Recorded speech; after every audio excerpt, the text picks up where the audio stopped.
All right, so hello and welcome to the Black Tower. I'm your host, your guide, your brother, Sorcerer, Ahrimanahsul.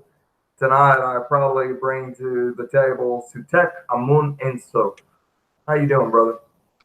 I'm blessed, as always. Oh yeah, right. Yeah. All right. Well, I appreciate you being here, man. I mean, this we were supposed to have done this last weekend, but the way everything's been going for myself, man, just trying to put shit together just wasn't happening. Yeah. Yeah, nah, I feel it. I'm right there with you, man. I got Right. to the forces. Oh yeah. So to everybody out there, I want to go ahead and say hello to each and every single one of you. I know a few people have left, a few people coming back, uh, so forth and so on. But do appreciate each and every one of you being here for us tonight. Yeah, Uh, so much. Thank you for having me. uh, so, uh, so with myself for the last 3 weeks, it's been kind of hit and miss. Like shit's just been going stupid crazy, transitioning, shifting, changing, destroying things that are no longer fucking working for me, things I no longer feel attachments to, so forth and so on, not allowing myself to, to be used by those that seriously they want a handout, they just want whatever they can get. They don't want to do any work themselves. Yeah, that doesn't include everybody. There's a lot of people they'll ask you for stuff for for advice, help, so forth and so on. And it's not really that they got their hand out. So to my viewers out there, I don't want you misunderstanding me. I'm not talking about people like that. But like I get some of the craziest things on Facebook sometimes. Like I'll have just random out of the blue people just message me and be like, "Do you do magic?" And I'm like, uh, "I live a magical fucking life. What do you mean? Do I do magic?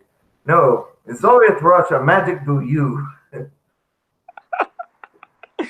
No, I get those messages too. It's overwhelming too because I've been using my platform incorrectly for a long time, and I'm directly interfacing with people and taking custom orders all the time instead of just broadcasting like a set of material.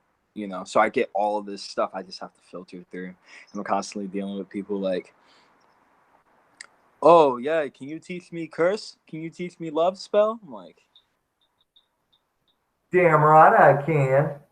Please send to my PayPal $500. right, for money. Yeah, Yeah, all right. come on. Well, but it It's but it's energy. really do what? I, I was just saying it's an energy exchange. You can't expect anything without giving something up ever. Like there are certain things that I don't know anything about. Like for example, let's talk about stones for just a minute. So like my head is a library. If it's in a fucking book, it's in here, you know. But when you're talking about specializing in certain things, like Simon Necronomicon, that's my thing. Ancient civilizational magical practices, that's my thing. Uh, but like if you're talking about like the knowledge of stones and stuff, like I would straight up come to you. I'd be like, "Hey, Sutekh, what works for this?" I wouldn't like do this every freaking day, but you know what I'm saying.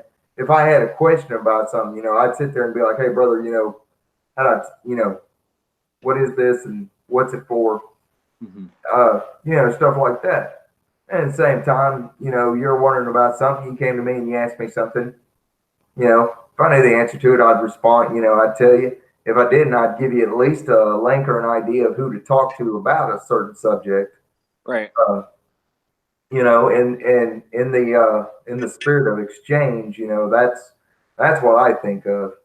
Yeah, definitely. I believe that information should be free. You know what I'm saying? Like, I don't necessarily withhold information, but it's like people, at least in my general experience, especially when I'm trying to sell stones, they'll come to me and they'll be like, "Hey, I want to hire you for a piece.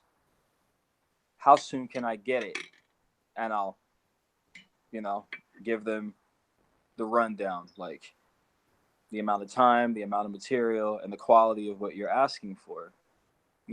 I do the research on my own, unless they ask me for a I do it, astrologically. So unless they ask me specifically to read them astrologically, I apply what I learn about them astrologically to the piece I'm putting together for them.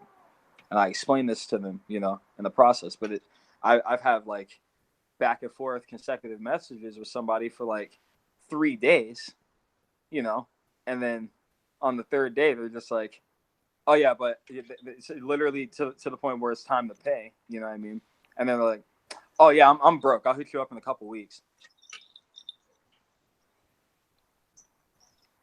And you ever notice that sometimes you got some people who will bleed you for as much information as they can Yes. and think that they can do what you're doing. They think all of a sudden they've become experts at this. Yes, it happens to me a lot. Like I'll introduce something to someone, and they'll take an interest in it, and they get a little bit of information from me about it, and then they'll use it. They'll even at times use it against me. You know what I mean? And it's humbling for sure. It's definitely humbling because it's the type of thing that it shows me a lot about character, but it shows me more about my own character and how I deal with it. Because I'm I can be a very explosive person, and it takes a lot for me to kind of reel that in and have that inner dialogue with myself and be like, where's this coming from? Why do you feel the need to entertain it? Why do you feel a need to give it the energy you've given it in the first place? But Yeah, I spent quite a few years collecting odd and end pieces for for magical workings, for altars and rituals, stuff like that. But I never took it too serious because I was always like the greatest tools yourself. But I will say this: in the last year or so, I have started seriously collecting key pieces, like fine tuning my craft bigger than shit, you know. And so like for example, if I come to you and I'm like, hey, Sutekh, let's sit down and come up with a customizable piece. I'll tell you what I need, and you tell me what would actually work, and we'll see if it also fits in with like my sun sign or something like that. If I'm trying to affect the the a causal, or if it's something that's deeper and more subconscious, I'll be like, let's not use my zodiac sign. Let's instead use another aspect. so so and that's just like one thing. Like if you have a goal or you have a specific problem that you're trying to deal with, or you got a health issue, or something's keeping you up at night, whatever it might be, you're trying to create a stronger connection to your spirit, or with family members or a spouse, or you're trying to separate from an abusive relationship. Like I can fine tune it to anything. You know what I'm saying? It's all about just understanding that when you come in contact with the stone, that you're coming in contact with something that's sentient, like something that is aware of itself and aware of you as well. And it's very fine tuned. Everything is very fine tuned to the specifics that the person needs it for. So the astrological attunement, that's a different thing. When I do it to that degree, if I'm not looking at just karmic, I'm aligning you with the overall energy, the way the energy is dispensed on your natal casting. Yeah, right. You and I, we were talking earlier about some of the shit that's been going on in our own personal lives, and just all this other stuff. Uh, and this is more for viewers more so than anything else. You ever notice that you can be like a master of your own craft and of your own self, and there comes a time where all of a sudden it's I don't know if it's that you're being tested. I don't know if it's that it's just the pendulum swing.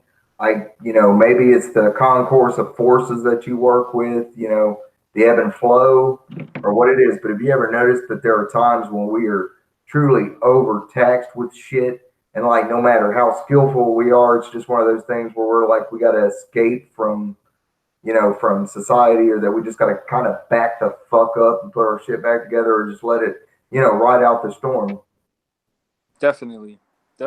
I feel like it's very important, as much of an importance as it is to discover what your gifts are here and how to give those back to the world. Like, that requires you being around people and engaging with people and learning through those type of experiences. But I feel like it's also very important to take that time to regenerate, especially if you're the type of person that feeds off of other people's energy, whether you're someone who is empathic or you're more or less vampiric. If you're not, if you have a high level of empathy and you know that you have this capability of like picking up people's energies when you come in contact with them, and you are acting codependently, like, because you are afraid of being alone, you will put yourself in a situation to be abused. Like, that's vampirism. That's very high level vampirism. It's Yeah, like, because it's better to be abused because there's something you get out of it. right. It's that And feeling of fulfillment of some desire, some innate need. right. It's a hollowness. So then when you think about it like that, okay, I'm speaking from a level of vampirism. Like, I'm not putting a negative context on being a vampire at all, because I'm just vampires taking you are, at your words, brother. yeah, it's, yeah, vampires are very, very beautiful and very powerful individuals. But when you know that you have those tendencies, and you start to realize that you think that you're doing things out of love, for example, you have to start reevaluating love and stop thinking that your love language is everyone else's love language, because we all project the ways that we want to be loved and we want to be respected. But it's all about being able to find a middle ground where you can still identify with this person is showing you the ways that they love and the ways they want to be loved and they want to be respected. By projecting it, they're not necessarily saying it, but they're still communicating it through their actions. They're communicating it through what they place value in. So it's, I don't know. That's something I learned when I started working with Moldavite, because I was very much that person, like, thinking that I was doing the right thing for somebody else when I was causing more harm than good, and at the same time neglecting myself. You know, Yeah.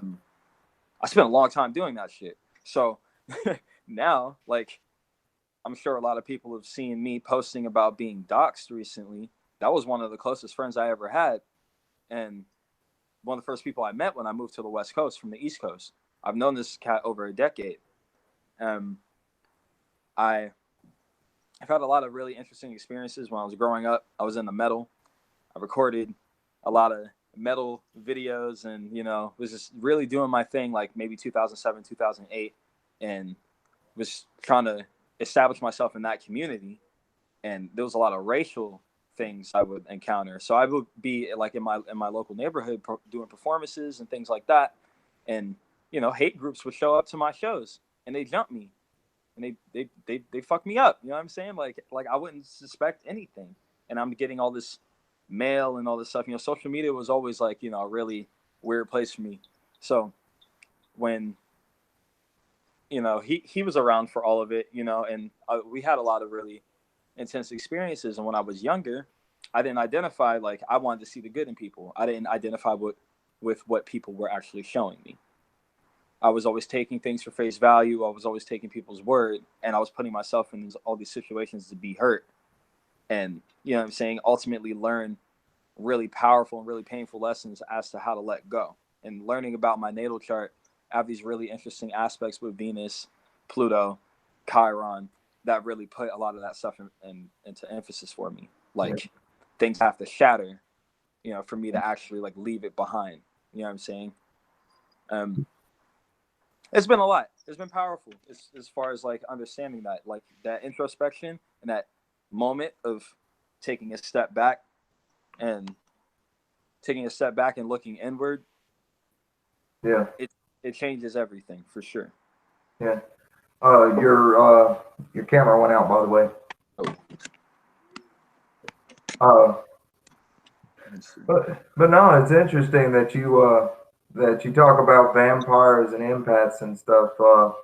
I'm empathic. I have been my entire life. Although I'm not gonna lie, it was up into my 20s that I realized that it was that I was an empath, and not because of some online something or because Right. it was the craze or the fad or anything like that. It was I was actually working with a fellow Cherokee Native American that was helping me learn how to cleanse my aura more often. And she was the first one to point out to me. She's like, you have what they call the fire gift. And I'm like, what's the fire gift? And come to find out it's one where you're, you're so connected to everything that everything kind of sticks to you.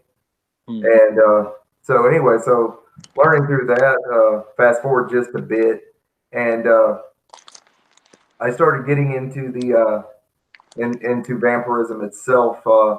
Now, I've done the secrets of blood, so forth and so on, the sanguine mysteries they call it, so forth and so on, and was going through each of the different degrees of vampirism, and and it was really frightening that I was able to encapsulate every single one of them.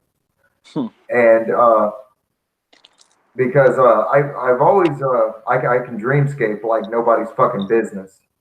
Enter into people's dreams. Just knowing someone's close to death. Anyway, so I was busy working on spiritual predatorialism, so forth and so on, and the need to feed. And it actually taught me balance, but it also taught me something that was way more important than really cool shit like how to feed off of people. It taught me the importance to understand that intention is a fallacy. What we think of as our intention is only based on the conscious concept of that we think that what we're doing is because of A, B, or C. Right. The honest truth of it is your intention is always based, and I will say this again, always based on something that on a subconscious need, not necessarily what like for example, forever and a day I could be like, well, I would only feed off of this kind of person or that kind of person or so forth and so on. Now I didn't do this, but I'm using this as an example. Right. Or that I would only attack this type of person or that type of person. No, the honest truth is if you were emanating with enough fucking energy that I could feel it, oh, I would drain you fucking dry. Right. And that was just and then I had to learn self-control and I had to learn discipline. Discipline was, not to do that because as an empath, it's very dangerous. There are there are stupid mythologies in modern day vampirism where they talk about, never drinking the last drop of a dead man, stuff like this. But there are small arcane secrets hidden in that that refer to whatever you partake of, you actually become. Yes. And so you have to be very conscious of this, and you have to you have to control it. You have to know what it is, which means you have to be able to read the energy type. You have to know whether it's from the root being sexual, whether it's from the sacral being emotional, whether it's from the heart being the physical body's energy, whether it's coming from the third eye, which is psychic energy, whether it's coming from the acausal, which is a kinetic style power or energy that you're feeding off of. And then you have to know the difference between life force, which comes from the heart chakra. I mean, so there's a complete discipline in this, and it's one in the beginning. You always find these people who, when they awaken to vampirism, they're like, oh, "I'm a vampire," and they go off trying to feed any way they can. And the thing is it's not necessarily that you're being picky about what you're feeding off of, but you need to know the type of energy you need. Definitely. You know what I'm saying? And then you have to make sure that you're tapping into the right part of that person. And then you have to be aware of if their shielding is weak, because if their shielding is weak, their physical body is fighting off a sickness or something like that. And you would be amazed that sick energy is sick energy. Period. End of story. I don't give a damn if they have the strongest life force you ever felt. If they're suffering from extreme depression, guess what happens? You know, and they teach you. Yeah, I did say sanguine mysteries. There are lots of different ones. I've worked with a lot of the members of the Temple of the Vampire. That this was way back in the early 2000s. Mm-hmm. The audience asking some questions. Obsidian 10 says, "What school of vampire was that?" Sanguinarium or sanguine blood mystery. The sanguine mysteries is about the blood, and it's about the secret of the blood. It's about life force. It's about also being able to tap into them. It's about willpower. It's how I understand the secrets of blood and how it's used for sealing pacts, and how it's also used for curse work, because there's so many different. Well, I don't know about the Sanguinomicon. I've never heard of that, but I might have to Google that and find out what that is. Sorry, brother, just trying to answer questions here. No. Go ahead. But I had to learn all this, and it was really interesting that as natural as I came to it, I found that it was a balancing factor. Now, the one thing that they do not teach you in vampiric schools or houses or anything like that, because even though I wasn't in their houses, I knew the heads of some of the houses and was like one-on-one talking with them, you know, sharing information back and forth.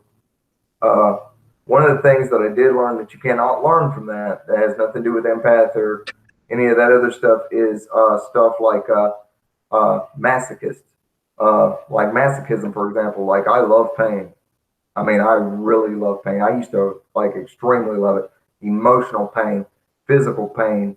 Just, you know, the only thing I didn't like you doing was fucking with my head. Now that was the one. That was the no. That was just, you know, you want me to fuck you up. That's how you do it. You don't fuck with my head, because, you know, that's been messed with enough of my life, and it took me a long time to put my mind back together.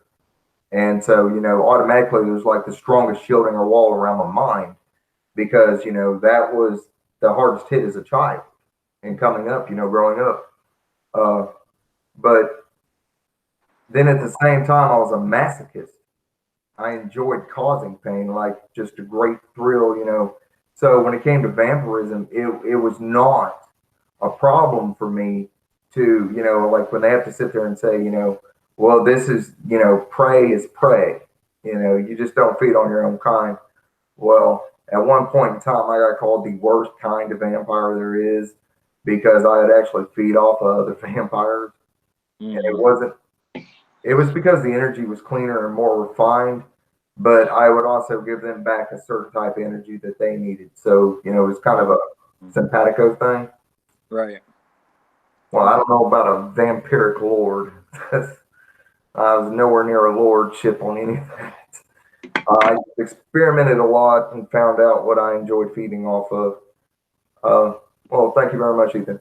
But anyway, getting back to the conversation. So anyway, so as I'm learning this, I started noticing that all my relationships would fucking fall apart left and fucking right. Why? Masochist. Because as long as I was in love with the pain, guess what I was drawing to me? Relationships that would not last. Right. Because I was in love with the pain. And so there came a point where I had to get in balance with myself, you know, and be like, you know, because forever and a day I couldn't figure out, you know, why are these people coming and going? You know, what's wrong with me? And it wasn't that something was wrong with me. It was, but it wasn't like that. It was because the things I was drawing to me were not, you know, I could sit there and do it right, you know, like, you know, I want to find true love. Yeah, you're not gonna find true love. That's like living the lifestyle of a player and thinking that your hooker is gonna be the best housewife. That shit just don't fly. You know, not unless that hooker really done with the job. I don't know. I'll have to look into that one, brother. But and that's called a sense of humor. You can buy that at the store. It's on the shelf right next to the who gives a fuck. But fucking hilarious.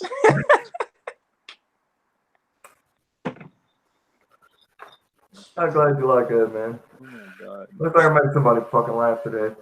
It's been a hell of a fucking day. But so anyway, so I had to look into this masochism aspect, and I was like, I don't like emotional pain, and that's what these relationships were causing was emotional pain, making me doubt myself, making me question myself. Well, I'm the kind of person, like I said, masochist and then a sadist. So the first thing I did was turn that pain into hate, and that hate, that anger, that rage, just attack, attack, attack, destroy. And it wasn't their fault. It was mine because, I didn't have a grasp on myself. I didn't understand that what is inside me, if it is not balanced and maintained to a certain level, that shit leaks out my fucking life and would destroy it. Definitely.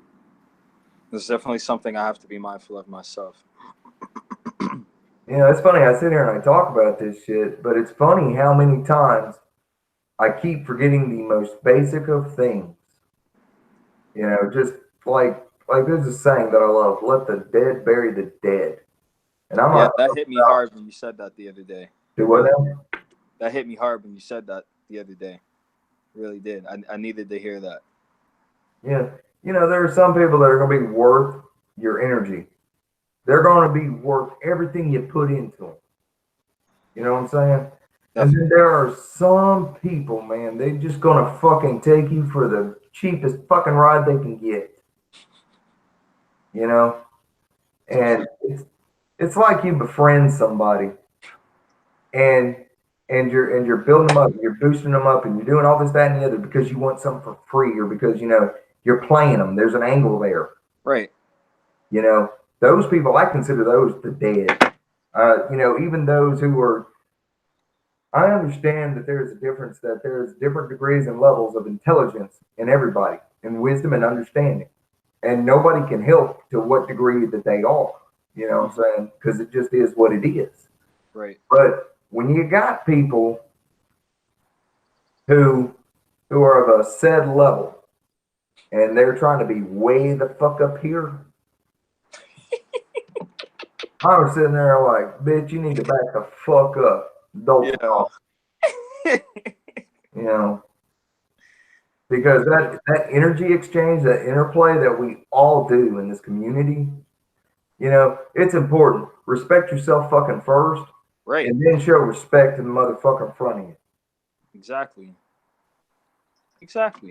Oh, whoops. Sorry. Exactly. Sorry, my phone's gonna die soon. I'm on like 10%. Wow. Can you put it on charge? Yeah, I'm about to take this party in the house. Hell yeah. Yeah, it's just trying to get some work done. Oh, well, that's beautiful, dude. Thank you. Hopefully, the person who I'm making it for likes it too. But yeah. But no, I mean that's like as soon as I posted that in response to the way this person done you, I swear, dude, I sat there and I was like, Willen, you're such a fucking idiot.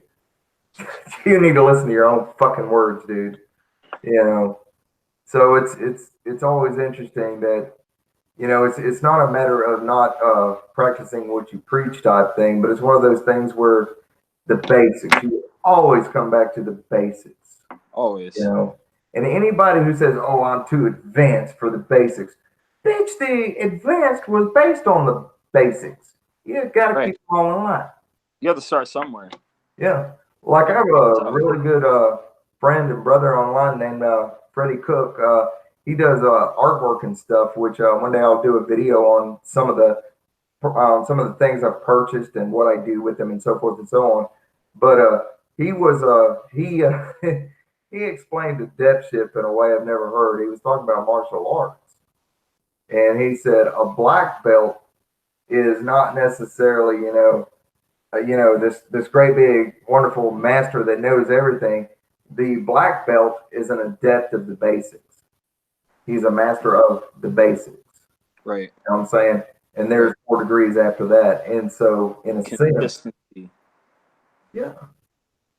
I mean, it's, and then you got to think human nature. What is human nature? You got the infernal and you have the divine. I've talked about the HGA and the daemon being one and the same. They just shift and change as needed. It's a shift, and it's a shift in yourself because the HGA or the daemon, it's not that they're separate. They come across within you as being something that is inside of you that may be separate from you, but you got to kind of think of them as yourself, as your perfected self. Right. And what happens is you're actually, when you're praying to God or the gods or goddesses or whatever, what you want to do is you want to direct your prayer, your energies directly at them. And that is how you get prayers answered. Like, I can't tell you how many times in a day, if I need protection going down the road, the first thing I do is talk to my daemon. I mean, that's the first fucking thing I do. If I need something to happen the very next day, the first thing I do when I'm laying down, I straight up talk to my daemon. First thing I do is do this full speech of praise, almost like worship. Because if you're going to worship or praise something, well, my moniker is this: I don't worship anything with horns bigger than mine, and I have the biggest set of fucking horns, and you need to adopt that mentality. Definitely. It's not egotism if it's fucking true, bitch. Right. Remember. And even then, in order to be a human here, still, you need a healthy ego. You need a healthy ego. There is no, you need to kill your ego. Yeah. I don't understand that shit. Yeah, you need to integrate. You know what I mean? There'd be no need to protect yourself. There'd be no reason to eat, take care of yourself. None of that without a healthy ego. Yeah. Like, that's the basic necessities. Like you said, the basics. I'm looking at things from a hermetic perspective whenever I speak on anything magical. When I hear, all these people are like interested in magic and they're out here performing love spells and doing all this bizarre out of pocket stuff the first time they've ever tried magic, they don't have a basic understanding of hermeticism. I'm like, hey, you should read the Kabbalah, young. I don't understand where that desire for that much control with a lack of self-control comes from without taking into consideration what symbiosis says about us. It's nature. You know what I'm saying? Some of us have to do things to accentuate a level of self-destructiveness. And that's how we learn. That's how we transform. That's how we grow. Even in some type of, I don't know, it's in some way, shape, or form, physically, emotionally, mentally, we set ourselves up to deteriorate or to absorb an abnormal amount of toxicity because that toxicity will transform us. We know this to be a fact without even having to give it conscious attention or conscious, action. Like, we move towards it innately. Like, having that level of consistency, especially like we talked about earlier about like being fixed signs, you know what I'm saying? Like, that's my lesson in life as a fixed sign has always been about being consistent and ritualizing my experience. What sign are you? I'm a Leo as well. Yeah. Oh, hell, the sun, bitches.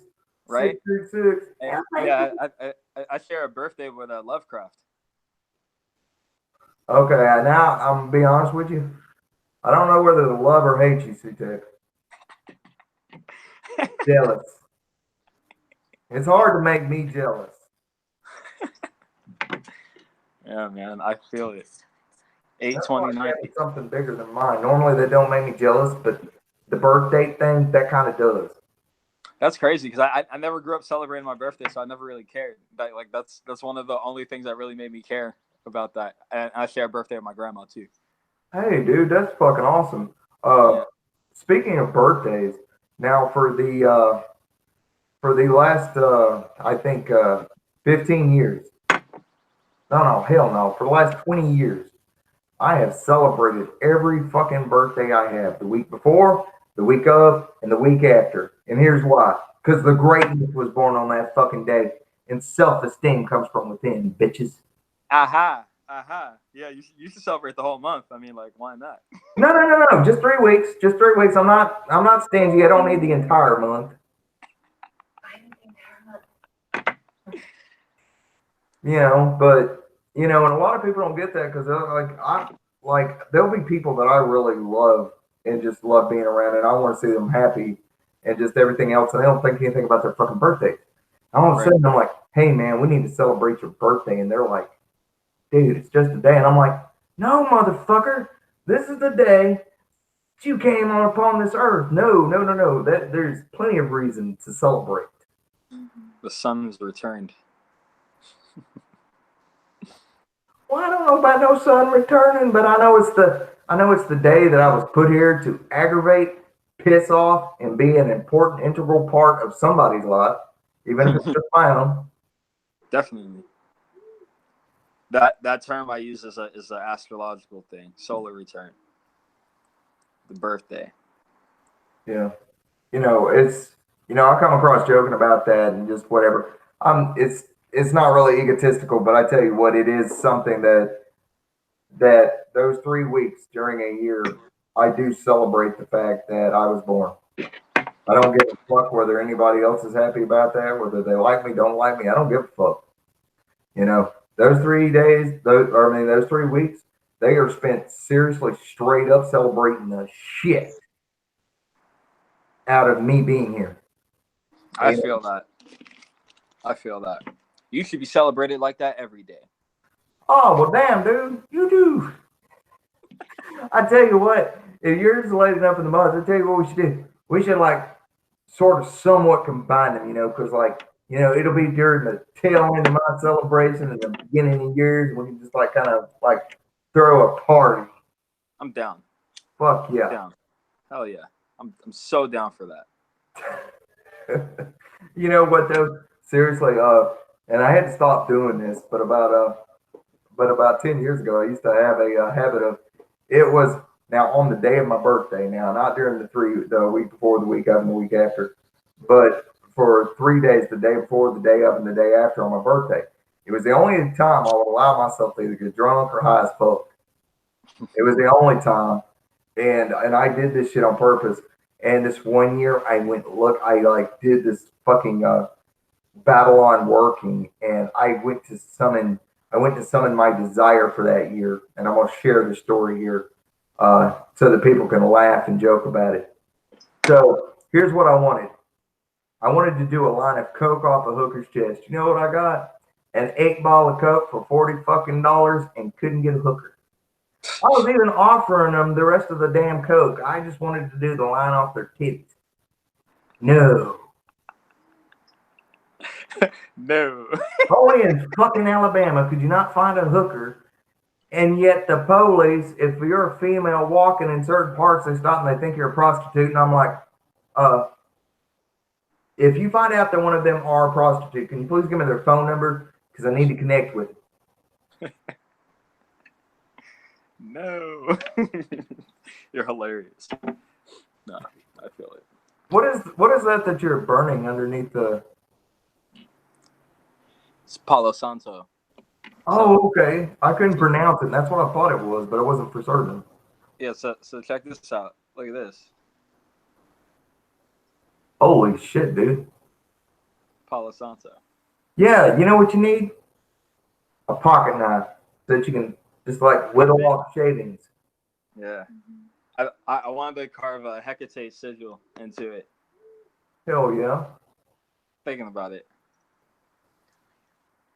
Oh yeah, my phone's about to die. I'm gonna take this in the house real quick. Thank you.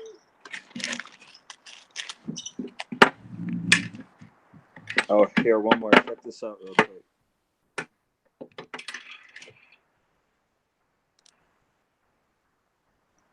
Dude, I love that. It's got scrying windows all inside of it. Wow. Yeah, I can see shards in it. Yeah, it's a crazy one. Yeah, right? Here it goes. But yeah, if you're in the audience, just remember, celebrate you. Fucking honor your fucking self. Love yourself. Fucking adore yourself. Be a dick about it once a year if you have to. Yes, celebrate yourself in every moment. You know, I like the way I like the way it was put by Aleister Crowley in his Book of the Law. A feast in our hearts, a feast every day, you know. And during my birthday, that's one thing I will do is like do like a birthday dinner, and that particular part is actually quoted each year. Every day a feast, feast in our hearts, because it reminds you to enjoy your fucking life, to live your fucking life. You know, Definitely. I'm not saying just that one day celebrate who the fuck you are, but if the only time you can ever remember that you're a person or honor yourself, at least do it on that day. I don't give a fuck if you only have 50 cents for a fucking cold drink and it costs 85 cents. You know, round up pennies, take them and change them in for a quarter and go buy you a soda. Whatever it takes, just fucking enjoy the fuck out of yourself. Live your fucking life. Always. Always. Don't pause anything for anything else until you've done that. Right? You can't do anything or be anything for anyone else until you have been that for yourself. No, that's how that saying went. You know, I don't need your thanks or your praise, because self-worth comes from within, bitches. Word. I'm trying to remember that damn phrase, man. That's what it was. Self-worth comes from within, bitches. And for anybody who didn't know, that's off Lucifer. I think it's season 3. I don't really watch TV, but like damn, those paranormal shows on fucking YouTube. I can't stop fucking watching them. I keep thinking a demon is gonna like bitch smack one of them or something, or an angry spirit is gonna be like, "I'm not a demon, you dumbass. I'm a spirit of the dead, and I'm a pissed off one."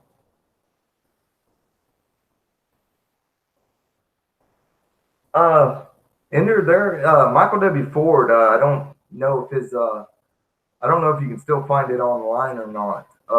Really don't, because back in the day, I communicated quite a lot back on Yahoo through some of the groups, and there was a sigil that he used as a gateway, a vampiric sigil gateway that you took on a yeah, he'll be back. That he took on a that you take on a draconic form, and you have to embody the shell, and you can feed off life force, the soul, stuff like that.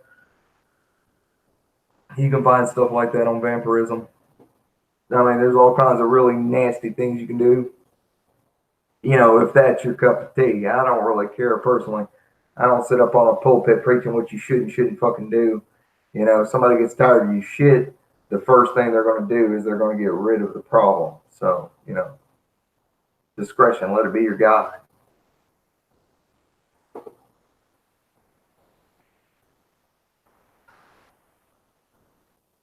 But, you know, I hope each and every one of you are having a good Friday night.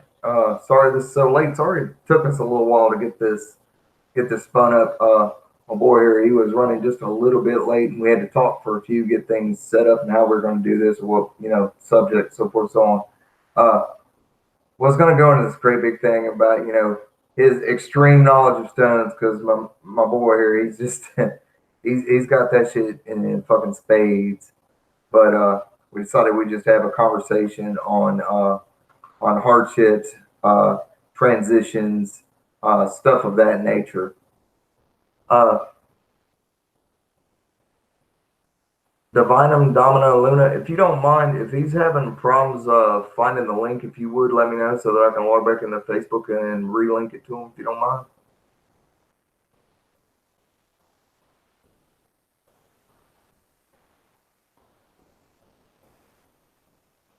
But yeah, vampirism has there are so many avenues and so many different types of vampires. I really, be honest with you, that was I went through that particular stuff for like 8 years. I still integrate small portions and pieces of it. Just depends on what I'm doing. Uh, like for example, I've been dreaming the dead since I was about 7. So the dream walking, dreamscaping, stuff like that, whatever term they use for it, uh, it came natural. And vampirism, all it did was allow me to learn how to fine tune that ability or that skill or whatever. And then just think on a person. And just as you're drifting off to sleep, all you got to do is just tap into their energy, follow them straight in. This is easier if they're asleep. However, for those who have a strong discipline of their own psyche, it's not hard to do even if they're awake. It's just something you fine tune. Hey, there he is. Yeah. Sorry about that. Oh no, brother, you're good. I was just hoping the link was still good, so that all you had to do was click on it and get back in. Yeah. It worked. Worked like a charm. Oh yeah. Uh-huh. I see your girl's with us tonight, man, in the audience. That's cool. Yeah, she's also right here. No, she's off camera, like. Oh, I'll have to send her a friend request, man. Yeah. No, dude, it's it's cool. It's cool that our life we're so independent and so filled with things we do. One of the one of the things that I had to discern a long time ago was why did I want to be married? Why did I want a lifetime relationship? So forth and so on. A lot of it you want to sit there and think maybe it's the way you're raised or so forth and so on. But the more and more me being occult minded and arcane focused, a lot of mine was straight up. Dude, I've been in so many relationships that the first time I start speaking one of the it's either 7 or 8 demonic tongues, like as soon as shit starts popping, bitches start running. Mm-hmm. And I've never understood that. You can bring in these nice fluffy things and everybody's fine, but as soon as you're calling forth an abyssal being, like all of a sudden, they got to fucking go. And I was lucky. I met a girl who had her own thing going, had her own strong sense of self of who she was and what she was. And I hope that for anybody out there watching this who actually deigns for that. But here's the thing: to pull something like that, you have to. And this breaks back to what we were talking about earlier about intent and all that. You have to find out what it is that you're actually pulling to you. Definitely. Without a doubt. Oh yeah. Yeah. I never thought I'd ever meet somebody that resonated with me. Not in that level. I think it's funny. I had to give up. I literally quit. And I was like, I don't give a fuck. Man, within 2 weeks, I met this girl that just gave me this go to hell fucking look. And normally, I tell you what, I don't chase bitches. I don't chase anybody. I don't give a fuck. But I tell you what, it was the way she did it, and it just caught me funny. And so I just gave her a shit-eating grin. Yeah, 15 years later. That's beautiful. Yeah, and just think it all started with the, oh, you think you're all that, huh? Okay. Wow. But let's use this as an example. Once you start to tap into the intricacies of yourself, you start to realize what you're drawing to yourself. Whether you're drawing healthy growing shit or whether you're drawing destructive things to you. Because remember, whatever you're consumed by is literally what you draw to you.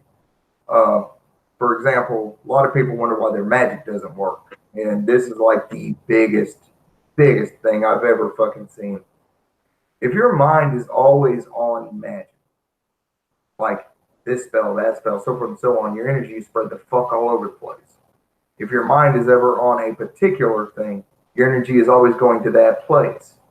Right. Well, if you keep your mind on it after you've cast it or after you've done a working or a prayer or spell or a mantra or whatever, if your mind's still whirling with it, what you're doing is you're holding it in place. You're not allowing it to go out there and bring it to you. Right. So it's kind of like you do have to exist in a non-thinking state of being. Like, okay, this is what I fucking want. Think it, believe it strong enough, and then just let it fucking go. Right. Like Go ahead. I'm sorry. No, I was just agreeing with you. That's one of the things I learned studying Asenath's Asenath Mason's work. Is one of the things that she talks about when she gives her guided meditations, when she's laying those out. That when you close your ritual and you are leaving your temple space, that you are returning to your mundane existence. Like it's accentuated. Return to your life as it was. To not, you know what I'm saying? Like trust your magic. Yeah. You know, Travis Mages is always saying that. Trust your magic. Know that it's working. You know, perform it. Go about your day. Always. Yeah. As I like to put it, in the ghetto North Alabama way, cast it and forget it. Yeah. But wait, there's murder. Yeah. Yeah. I've been going back and forth. I've actually never done any revenge work or anything like that, and I'm low key feeling like I really should. Yeah. Well, we have a very honored special guest that's viewing it, Behemoth X. I don't know if anybody knows Behemoth X, but seriously, this guy is badass, and he's doing a ritual. I don't know if it's invocation, evocation, summoning, conjuring of Zozo, and I'm really hoping that this video isn't cutting into what he's doing because I'm serious. I want to see this. Let's check in. Let's tune into that. Oh yeah, because dude, I'm telling you, like I'll at the end of this, I'll post Behemoth X's YouTube channel so that people can go straight to it or find it, you know. And Joseph, it is great having you here, man. Right on. Beautiful. Thanks. Thank you. Yeah, I've been seeing that. I was like, wow, oh wow, so I missed it. Well, I'm gonna have to watch the replay on that one. Yeah. But yeah, like I said, I'll put a link to it below in comments beneath this video so that people can go check it out because anything this man does is just fucking phenomenal. When you know, I know a lot of talented people, and when I say talented people, I'm not talking about people that can quote shit out of books and this, that, and the other. No, I'm talking about people who have a craft and they fucking excel at it. You know, like you with your stones. You got Thorn with the Goetia. You know, me, I don't even know what the fuck I do, but I do it. You know, a little bit of everything, I guess. But you know, they're like, and I'm honored to actually know these people because you know this is the epitome of what on the magical path we should all be trying to achieve. Not fame and glory, and whether on YouTube you get shout outs and shit like that. Right. But become a master of yourself, become a master of your craft. Exactly. Your self-mastery is tested constantly, every time, especially me being somebody with like retrograde planets in my natal chart. I know every time a retrograde comes back around and I have to revisit an old pattern through another person or another situation, that my self-mastery is being tested. And it's constant test, constant development. Yeah, right. And it's, you know, it is so amazing that the people who do know their shit, they're some of the selfless people I've ever met, you know. But I mean, there are some people that I've met that could come across as being real dickish or just, you know, just overboard. But I look at it this way, like for example, my surgeon, the one who did my hip surgery. As soon as I met this guy, I knew good and damn well I wanted him to be my doctor. He was an asshole. Like he was a straight up dick. And then come to find out this guy is so fucking good that yeah, you know what, if it went to his fucking head, fuck it, you know. And then come to find out, you know, the surgery I had when I was 16, like as soon as he saw the x-rays, he's sitting there going, oh, he says, I'm sure that was state of the art back then. He says, but that is straight up butchery that they did to you. And I was like, it felt like it. Fuck, man. You know, so you'll always know a master by not necessarily by the sound and fury coming out of their mouth. but you'll be able to spot it. When you see it, you'll know it. There'll be no doubt in your mind whether it's something you're reading, whether it's something you're listening, or whether it's something you're watching. If it creates an experience within you, that shit is real. Definitely. Definitely. You know, I noticed you've been making jewelry ever since even we got in Hangouts, man. Dude, you must stay busy as shit doing that. Not as busy as I'd like to be. Like you were talking about earlier, like I kind of been going back and forth with kind of like pushing myself to continue to work with it because I've been very discouraged and distracted from like my reasons for doing what I do. I got distracted by like my need to survive, Yeah. and provide for myself, and I'm using things in the wrong way. And I've gotten more back to my roots and like being able to just freely give things and being able to part with things and separating from what is discernment versus what is judgmental.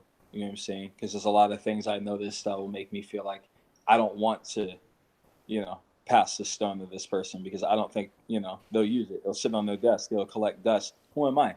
You know what I mean? If they have it in their possession, it's working on them. And I know that these stones need to move around. So it's very much been a humbling experience. But when I was feeling how I was feeling, I kind of was more dissuaded from working as much.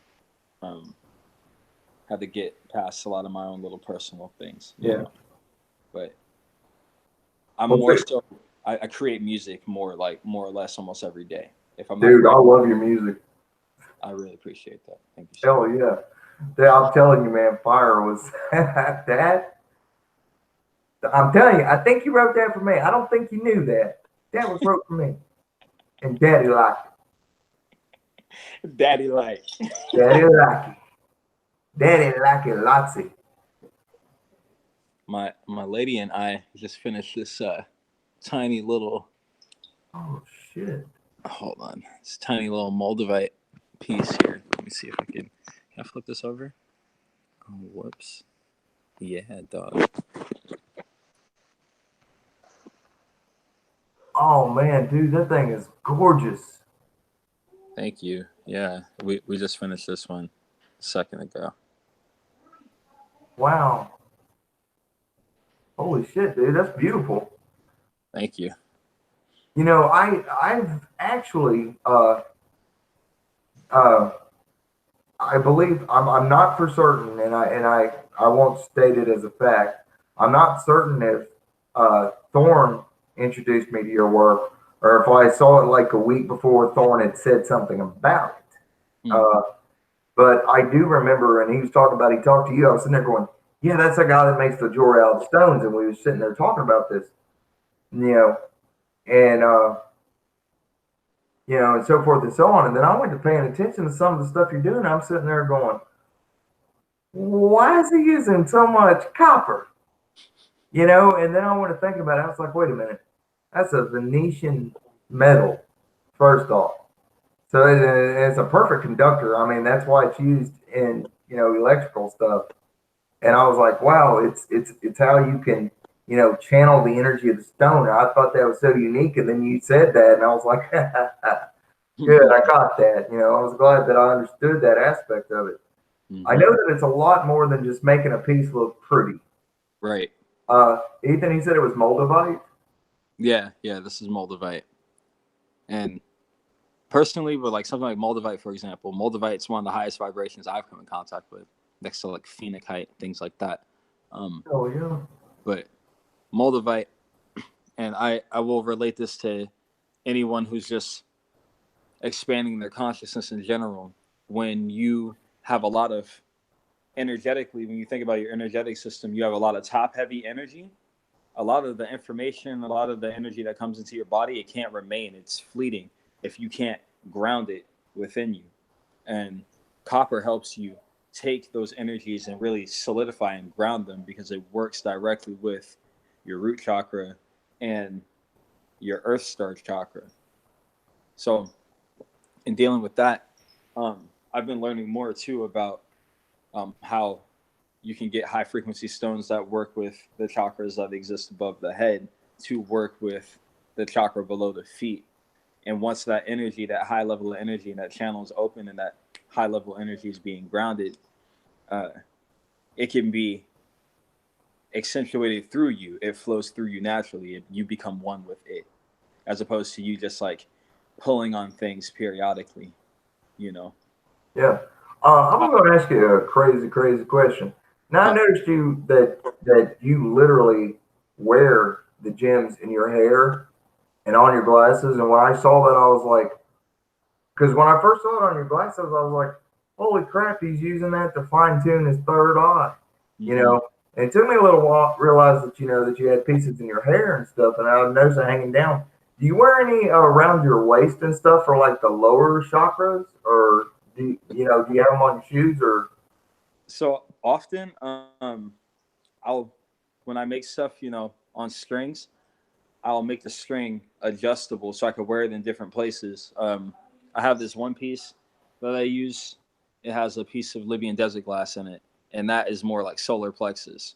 So I'll have it's like got sliding knots or whatever on it. I'll make it so that it will hang as low as here, but I haven't actually put anything on a belt or anything like that for the most part. Things in my hair, grounding things too in my hair close to my crown, kind of pulls the energy inward. If I have any points that I put in my hair, like quartz, I usually aim the point downward to pull the energy inward. You know what I'm saying? Yeah. The port determination acts like a transmitter. When you get pieces that are double terminated, it's transmitting from both ends. When it's covered in terminations, those self-healed crystals, they're emitting that frequency. I have a piece of ametrine back here, and it's celestial, so it's covered in terminations. Those are like extraterrestrial terminations. They transmit energy everywhere. Yeah. Well, I was wondering about that because I mean that's fucking neat as shit. I appreciate that. I've learned the heart being the vitality in the system of health is the center of the auric field, is the reason why we have an emanation to begin with. And when the heart and the intelligence of the heart, there's a gland above the heart called the thymus that also has a secondary chakra. When that is not in alignment with the rest of the higher chakras, you get these blockages where there's energy moving around back and forth up here, and it's ping-ponging. And a lot of that has to do with or causes emotional distress and mental distress. Usually it's because the heart is blocked. If the heart's blocked, the whole system is fucked. Yeah, it's out of whack. I noticed that the heart combines the lower and the upper. I know the solar plexus is the one that everybody thinks of, does it because of the breath and for circulation. But the heart is literally like the middle chakra, so it affects everything. The circulatory system creates kinetic energy, also creates the chi or the life force, so forth and so on. So yeah, dude, something straight up. Straight up and down. Straight up, yo. No, but a little too gangster for me. I ain't gangster enough, damn it. Or ghetto. I try to be ghetto, damn it. But no, but no, in vampirism, you not only have to have knowledge of the chakras, you have to have a knowledge of what they affect. Like in the Simon Necronomicon, which I teach a lot on my channel, a lot of the stuff, so forth and so on. They're known as the seven gates or the steps on the ladder of light. Mm-hmm. And each one has a guardian. Now, this was very funny. I'd done some research on the Afkalu, and something original that I was able to add to it was the fact that they have the Afkalu literally watch over each one of the gates. So like when you do the purification of Anana, and you're doing the right one of the heavens, wise Ishtar, mistress of the gods, and so forth, so on, and you're going down through each one of the chakras. As soon as you go from top to bottom, then you go from the root up, invoking and vibrating the names of the Afkalu, because they literally stand guard at the gates and they charge the gate. Whereas Anana cleanses it, they fill it. Right. So you're actually bringing the heavens down and grounding it into the earth, and then you're raising the telluric current up. And I came up with the idea of how it would work like that, working with the Michael W. Ford's working with the Azidehaka, which is his name was Zohak, and he was a king. And Ahriman, showed up as a chef or something like that, and there's a little child kissed him, and two serpents sprang up out of his shoulders. Well, these twin serpents, uh, they they have that they have the Kundalini energies and essence about them. Uh, and at the same time, when you do the drawing down and the raising up, what you're doing is you're bringing those two serpents to life. Because one you're bringing to life by bringing the energy down, and the other one you're bringing to life by bringing the energy from down to up. And because, like in the Simon Necronomicon, the reason why it is a dangerous thing isn't just because people don't truly know the inner them, but in that book, it is so messed up, so many pieces broken and messed up. You've got to work on translations, proper, correct translations. Then you have to have like the correct names of the Afkalu, because the ones that they're given, even some of the cities aren't given properly. And in some of the prayers later on in the book, if you're not paying attention, you're not knowledgeable of it. When it says, I summon thee and blah, blah, blah, well, they'll leave out like one of the names. Well, was that a trick, or was that a trap, or was that just, it wasn't in the script when he wrote it? You know what I'm saying? But if you don't know this stuff, you don't know to put it in there. So you don't know it's missing. Well, when you put all these pieces together and you actually do them, what you're doing is you are making a balance. You're balancing yourself, and you're balancing these forces. And it actually makes it to where the spirits of that book are not so destructive or deadly to you. Because like about 20 years ago, I've had horrific experiences with the book. I've almost been ran over in a car accident. I was almost shot. That there are myriads of things that you call yourself a priest or a practitioner of that can happen to you. Well, the thing is that you can't go on that book alone. You actually have to have a lot of knowledge to go with it. Right. And part of it is learning how to cleanse each of the 7 gates or chakras, and then how to fill them so that those protectors and those guardians are there to defend you against psychic attacks, magical attacks, which don't always have to be psychic. Anything. And when we're and bringing this round circle to what you and I are sitting here talking about, it's not enough to have knowledge. But what's the very next step after you have knowledge? Action. You have to put this shit in action. Right. All right. Knowledge is useless if it's not applicable to your own experience. Yeah. Develop wisdom. Oh yeah. It's I would never, like, I have stones galore in this house. And I may know like their base, what they do on a basic level. And I might use them for different things like I have over the years. But they have the kind of experience and knowledge you have, I don't. And I would never pretend to. You know what I'm saying? Like I said, if I had a question about something, like if I really wanted to know, hey, this is what I have, in what order can I do for this, dude, I'm gonna hit you up. You know what I'm saying? I seriously think, man, you need a Patreon account. I really fucking do. Where, you give advice, so forth and so on. Something, man. Besides a book on this knowledge, because honestly, it's like VK John. I don't know enough about the infernal realm. I know enough, but I know what I work with. But this guy spent how many years channeling and working with these spirits. He's got their ends. He's got their behaviors. They're just, all the intricacies of it. You know, I'm not gonna sit back and pretend like I know everything about every demon. No. What am I gonna do? I'm gonna go straight to his blog, or I'm gonna buy his books, or I'm gonna talk to the guy. You know, I mean, it's the same thing. Just because you don't know something, excel at what you can excel at.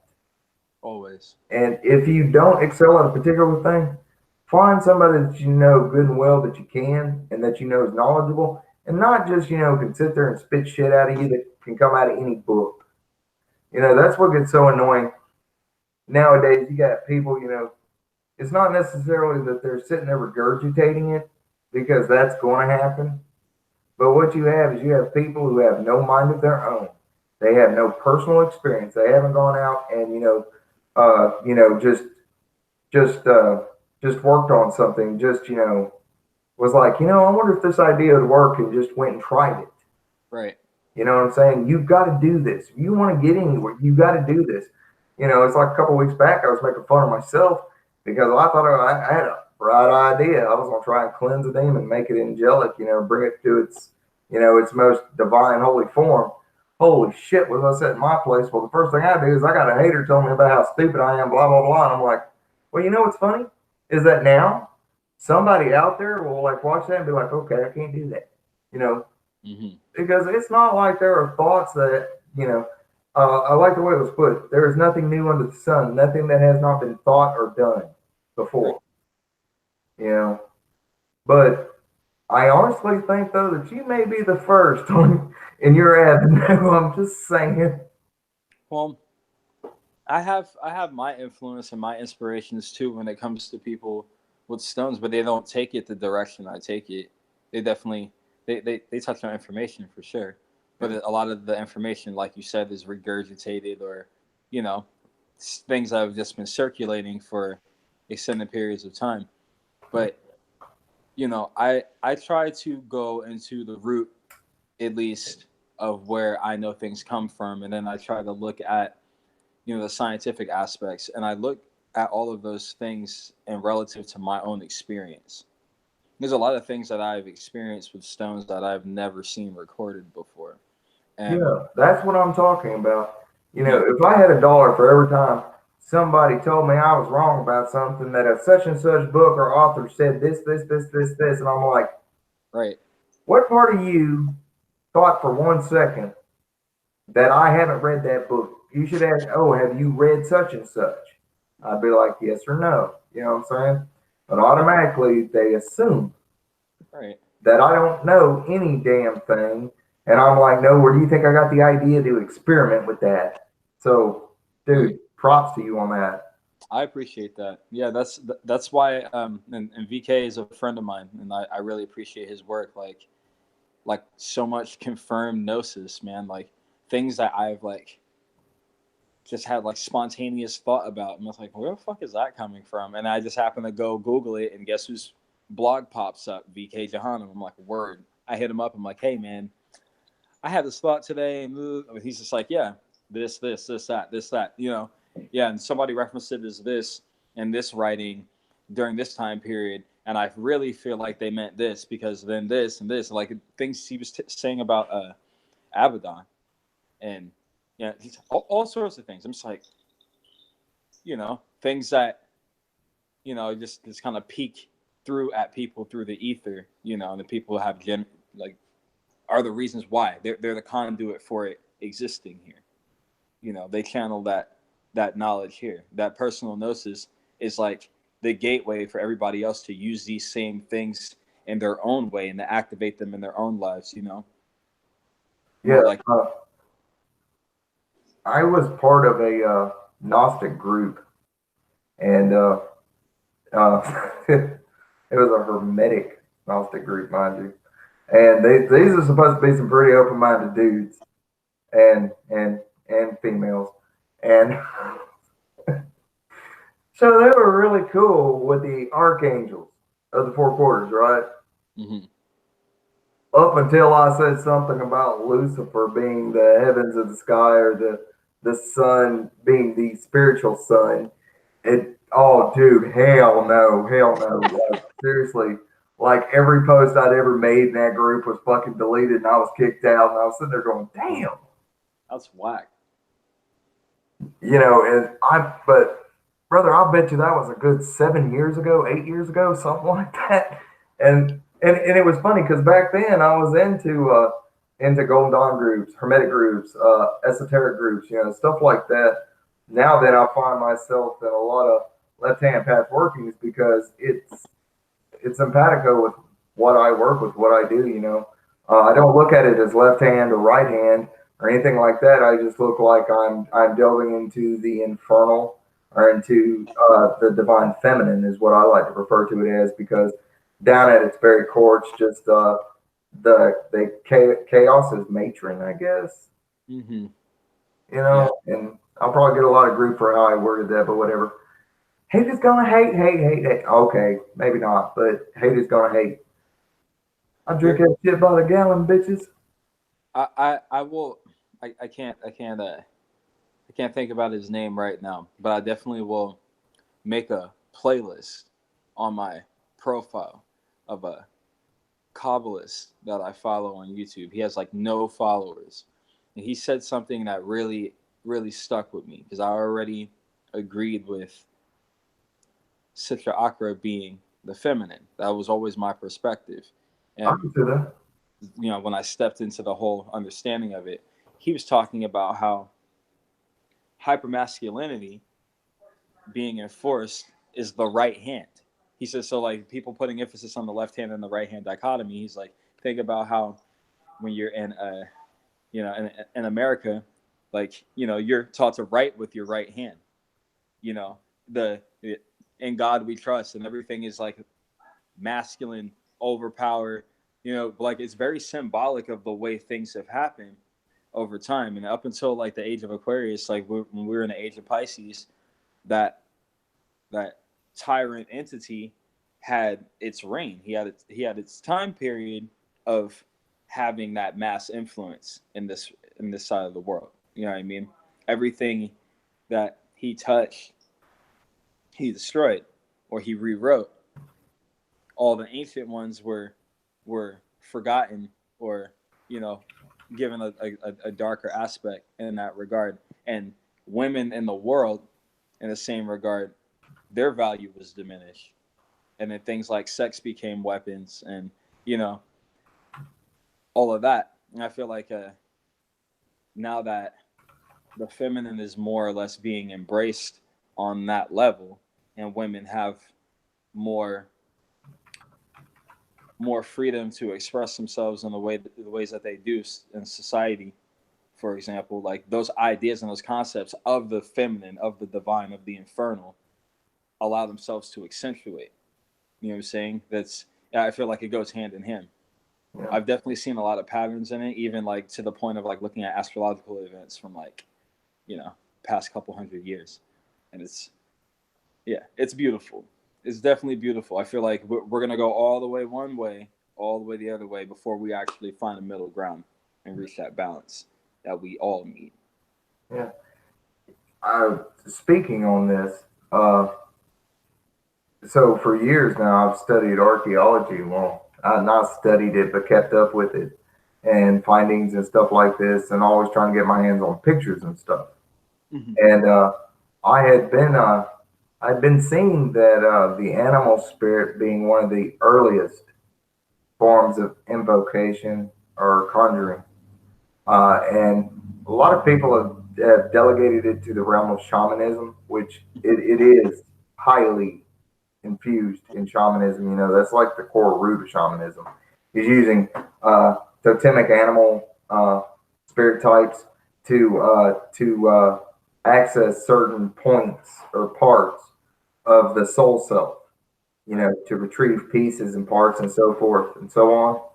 And at any rate, so I was looking at some of the old things of I'm going to butcher the shit out of this name because it was like a 10,000 or 11,000 year old stone place on an island, Göbekli Tepe, I believe. And I was looking at there are a lot of people that keep saying, that it was, the post Atlantis, or it's where the Atlanteans went and all this other stuff. And I really don't care one way or another about any of that.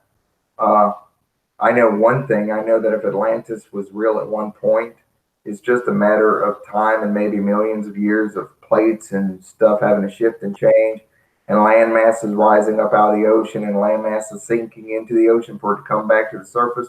So I don't doubt. I remain open minded about it. But anyway, I was looking at some of the depictions and carvings and drawings and stuff, and they had used they had shown these stone monoliths almost, these pillars inside the sunken down place where they literally lived in the earth, and they would have built a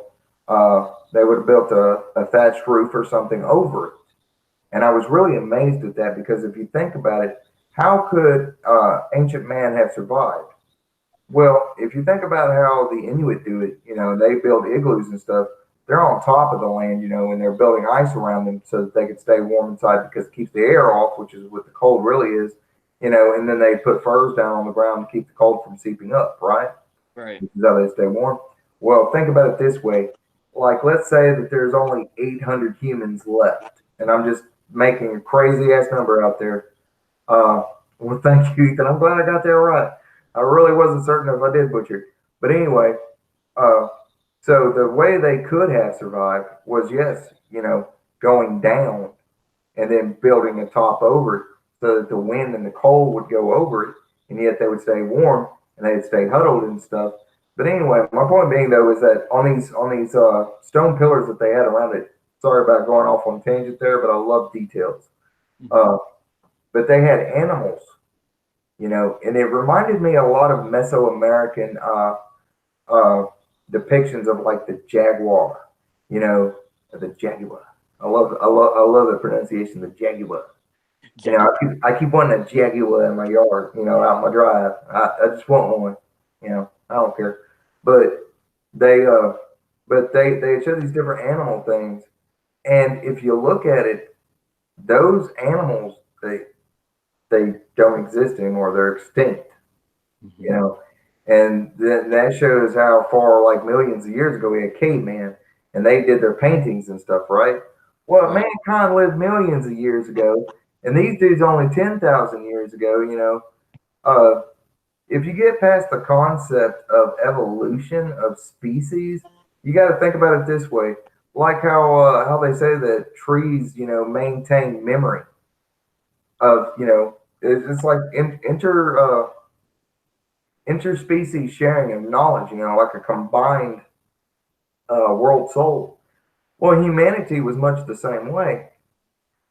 So all we're doing whenever we like meditate, or when we're, excusing ourselves from reality, and pushing the barrier and opening the veil, what we're literally doing is opening up, for those of us who channel Gnosis and things.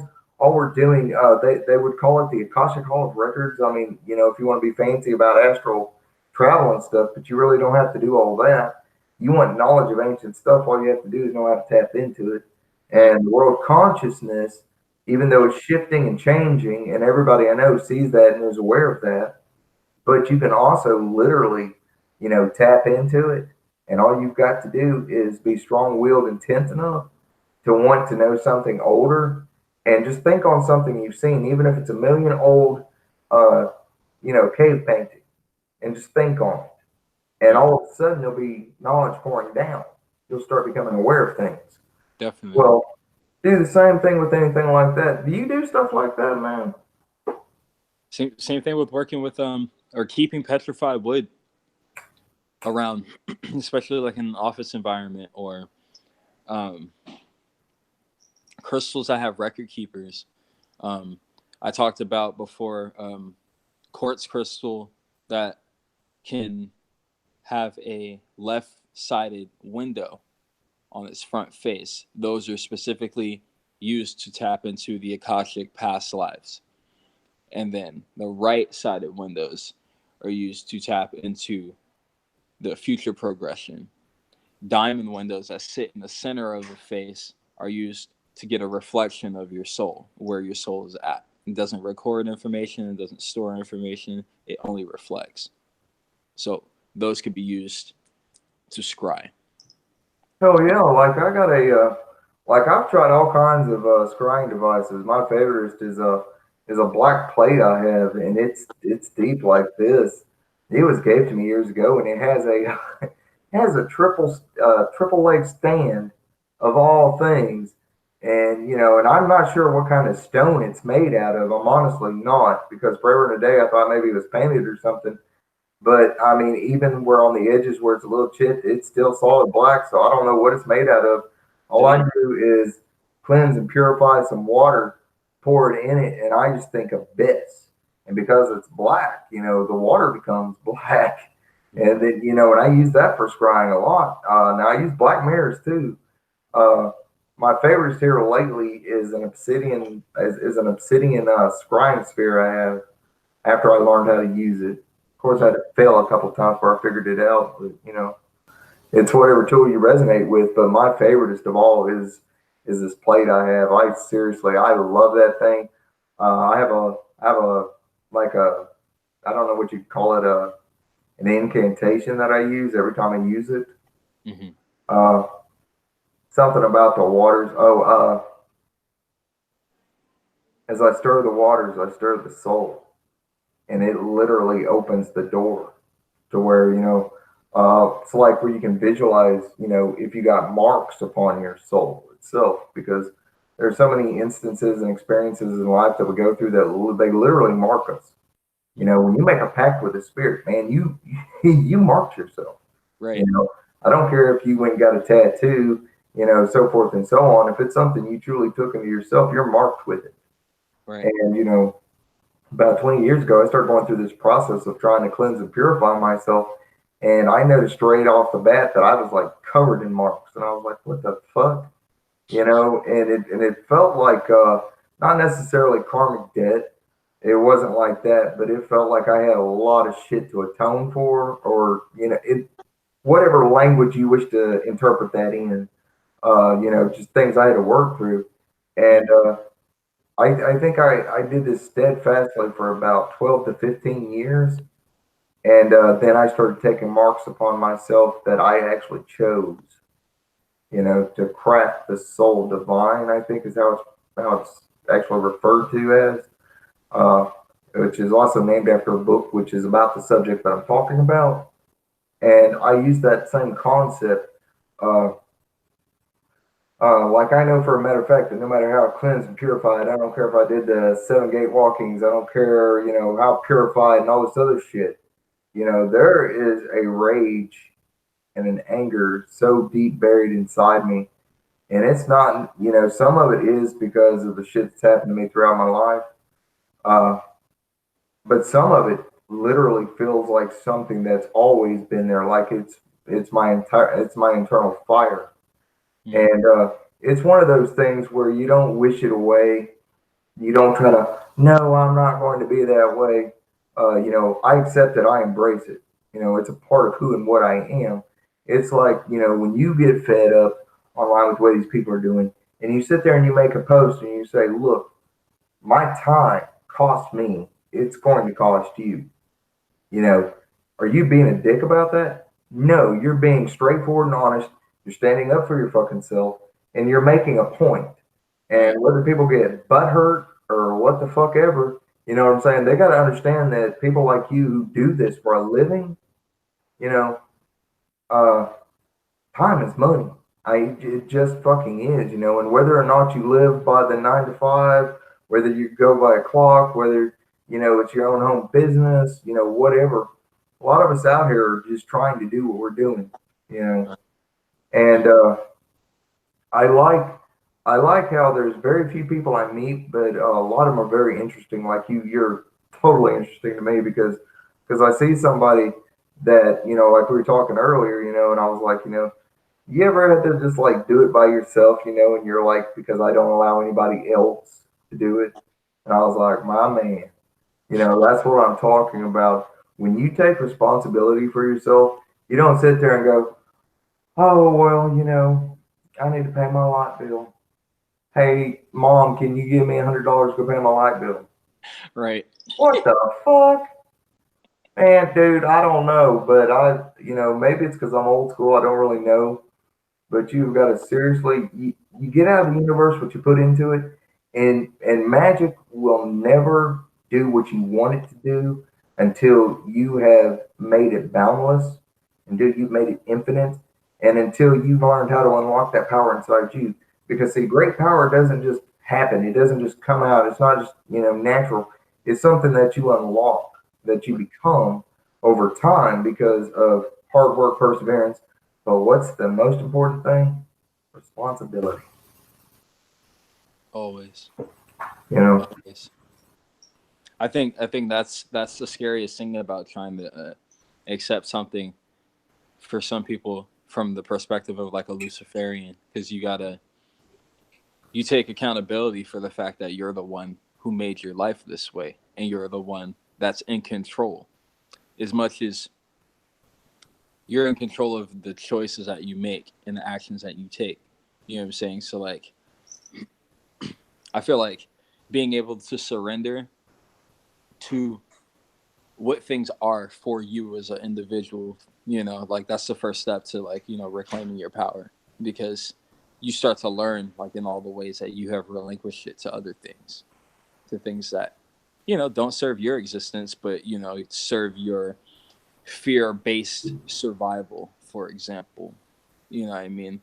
That there are things that, you could be doing to survive, and then there's other things that you can be doing to live. Yeah. You hit the nail on the head. You were talking about Luciferian, about taking responsibility. That was one of the very first things I read about years ago, was about taking responsibility for yourself.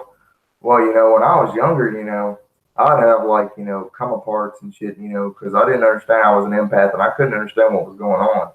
Like, seriously, I thought maybe I was fucking nuts or something, MPDs perhaps, anything. And I know they don't call it MPDs anymore before somebody says something, but I'm just saying, this was back, before they fixed the DSM or DMS or whatever the fuck it's called. Mm-hmm. But anyway, I had read in on this, and but when I was younger, I was like, me and my father, we used to get into it, and I'd go off on something. He'd be like, "Oh hell, boy, everybody's got problems," and then I literally, little emo me coming apart and all this other shit, and to be for that to be said to somebody, and I sat there and I thought about it for a minute, and I was like, you're right, because now I never felt pity for myself, and I never felt sorry for myself. But I don't know, there was a part of me that expected more out of life than I did out of myself. And when I started reading about that whole having to take responsibility for yourself, that was the first thing I realized, is that, it's not about, taking responsibility. Oh, if the dishes need washed, go wash the dishes. Garbage needs took out, take out the garbage. No, no, no. It's responsibility. If to take care of something, you've got to do A, B, C, D, guess what? Set your alarm clock, go to bed, and if you can't go to sleep, at least get up when you've got to get up, no matter how much or how little sleep you've had. Go out and do it. This is called discipline. When you continuously do something despite no matter what, Right. just because it has to be done. This is discipline. So you can apply all these different things in just your day-to-day life, and they'll carry right over into the occult, because spirit and flesh, they're not separate. They're one. Right. You ritualize your routine. You ritualize your existence. That's one of the things I've learned with my working with Saturn, especially like stepping into my Saturn return. Like it's all about, like, for me at least, it's all been about learning to develop my own sense of ritual practice. When I step into learning ritual systems, it's nothing. It's like fine tuning my own ritual experience. You know what I'm saying? I'm learning all these different ways to kind of fine tune those things, whether it be just like regular self care habits, or I mean, like I equate it to all of that. It's just regular self care. Like I need to get up and go out and do my chant. I chant to Hecate. I need to do that. And if I don't do that, I feel unbalanced. Not because of anything more than the energy I've given that, knowing that this is ritual, this is routine, this is reverence, not only to myself now in that regard, but also the Hecate. Yeah. So I've made myself more responsible for that. You know what I'm saying? In that regard, like, you know, in order to be able to identify and be seen by a being in such high regard, I would have to hold myself to equal esteem. Yeah, Yeah. routine, No, consistency. that makes perfect sense, you know, because if you don't exert the control over yourself, like for example, you know, you feel as if you need to do that. If you don't go do it, it doesn't happen. If it doesn't happen, you don't feel that connection because that Right, connection doesn't happen. right, You know, so yeah, absolutely get that. You know, like I said, you know, last 3 weeks has been hell on me because of trying to find an imbalance, you know, and how to contend with it and so forth and so on. And like today, I get on there and I made a post. Oh my goodness, at the responses and the messages I got from people like, "Are you okay, bro?" You know, I even had one brother of mine tell me, he says, "I thought I'd been hacked," you know, because it didn't sound like me. And I'm like, it wasn't aimed at anybody. right. It was more like the anger at myself coming out. And at the same time, yes, a finger is pointed, and the finger is pointed at them who, you know, who have approached me in this manner, like I'm the guy that's going to do a ritual for them, or I'm the guy that's going to, you know, go look up something that they themselves could go fucking look up. Or, you know what I'm saying? I don't waste my fucking time. You know, if I think it's something that's going to be useful, and I can't tell you how many times I have actually helped people only to find out that, you know, they come back with the same question. I'm sitting there going, "Did you understand what it Asshole. said?" Yeah, it was like they didn't read it or something. I don't know how to explain that. Uh, let's see. Somebody asked a question. Ender, ever contact Iwas? Have you ever tried to contact Iwas? Have I? No, Yeah, I have not. No. I have. Yeah. Oh, What was oh that like? shit.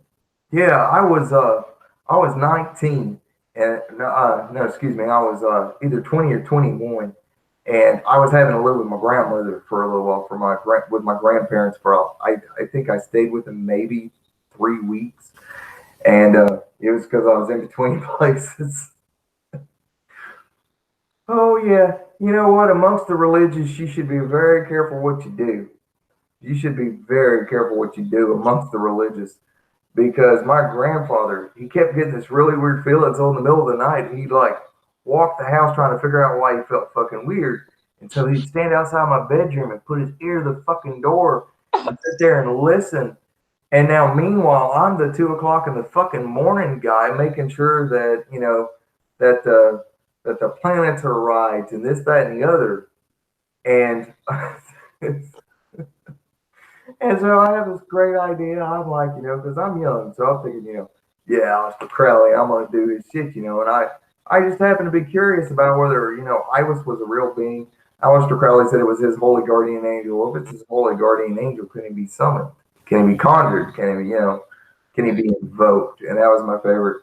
And so I sat there one night, and I was using the Om mantra to clear my own energies and to clear the air around me. I then subfumigated the room, so forth and so on. Now, mind you, at the same time, now my grandfather's outside with his ear to the fucking door. So I want this remembered as I'm telling the story. So anyway, so I sit there and I begin the conjuration or the calling, saying, I am what is it, a somniferous, and you know, doing the whole calling, you know. So I'm building myself up like I am the sun, not the son of the sun, and that I am Ra is rising, and so forth and so on. And I'm using all these different names that Aleister Crowley had used in his different evocations. And you know, and so once I built up the proper mindset and got the energy built up, you know, I was like, I was the I invoke, you know, and I mean, I am just going full tilt boogie here because I'm like in a magical mojo mood here. I'm just going fucking ape shit, just, you know, 2, 3 o'clock in the fucking morning, people sleeping. Well, they never fucking heard me anyway, you know, on the other end of the fucking house. How the hell was I supposed to know my grandfather's outside the door? All of a sudden, man, it was like the walls started shaking. The bad thing about this wasn't because of what I did. There used to be some Satanists that lived in this house, and in this bedroom, they had drawn the pentagram on the wall, and it's right across from the area that I'm facing. Well, I'm facing the east. Sure enough, you know, all of a sudden, it's like the pentagram just starts coming out of where they've painted over it, you know. So it gets in, it starts to bleed right through. And I don't know what the fuck happened, but man, all of a sudden, the fucking walls went shaking. My grandfather said, "What the hell's going on in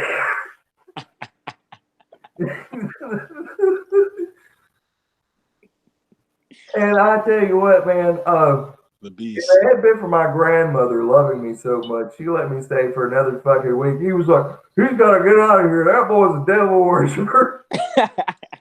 They thought I had repainted the pentagram on the fucking wall. I was like, "With what? I don't have any fucking paint."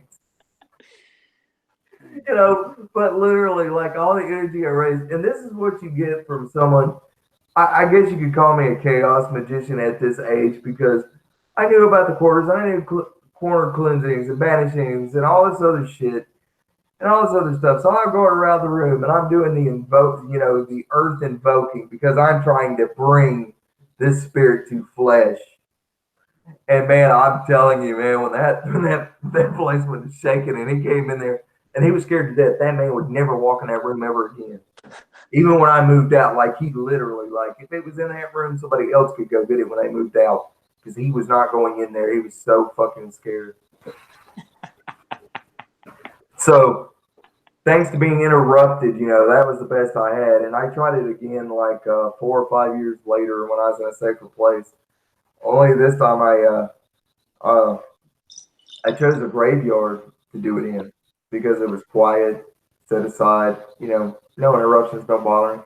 And the dead don't really if you bring offerings and so forth and so on, and you know, in like a way to appease them, the spirits that are in the area, they, you know, normally they won't mind as long as you enter in the right spirit, so to speak.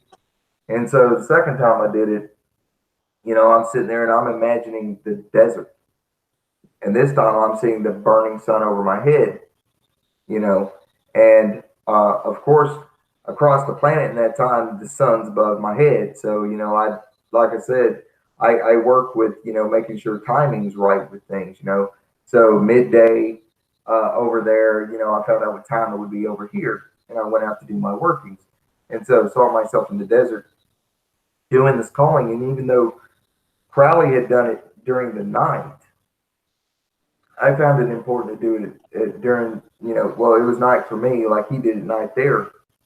But I thought it was more important to do it over the sun. And anyway, so calling Iwas was very very interesting. I really don't know how to explain it outside of the fact that if you've ever read the Book of the Law, I have no doubt at all that he transcribed that. I mean, at all, because when I was communicating with him, I literally thought maybe he might have been like a form of Horus, maybe, you know, because I really, at that time, I really wasn't sure, you know. I was like, you know, yeah, maybe. And, uh, and so I was communicating with him, and, uh, and he was like, I am not Horus. He says, he says, he says, I am he who ushers in the age of Horus. Hmm. And I thought, wow, that's pretty cool, you know. But I will tell a secret to anybody out there who honestly wants to actually attempt it. If you want any kind of success in it, the sign of silence. Wait. When you start the calling and you do the rending of the veil, and you stand there in the sign of silence, instead of doing the sign of silence and just, you know, bringing your hand down, hold to the sign of silence until he appears, until he comes, because he will. Uh, But that's the key to it, because you must remain silent, because the sign of silent isn't just a posture that you're taking, isn't just a mudra.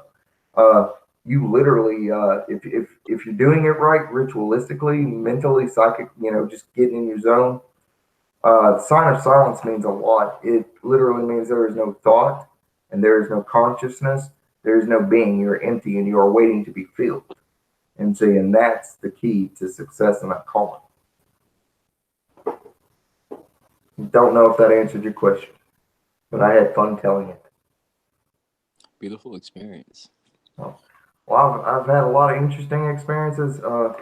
I think the scariest one I ever had was I had a girlfriend. His father didn't like me at all, and I had a guardian spirit at the time that man, dude, I allowed him to walk through me, talk through me. I mean, just he was a badass and a half. And I found him in a angel graveyard on the astral plane, and all I did was pick up a helmet. I saw a helmet there. It was really unique, and a sword sitting on the helmet. I go and put the helmet on, and all of a sudden, this being fills me, and like, that's mine. Picks up the sword, and I'm sitting there going, "Holy shit!" I mean, full body possession. I mean, it was fucking crazy as fuck. And started communicating with him, and he agreed to be a guide. Well, he ended up being so much more than that. Like, seriously, a damn good friend.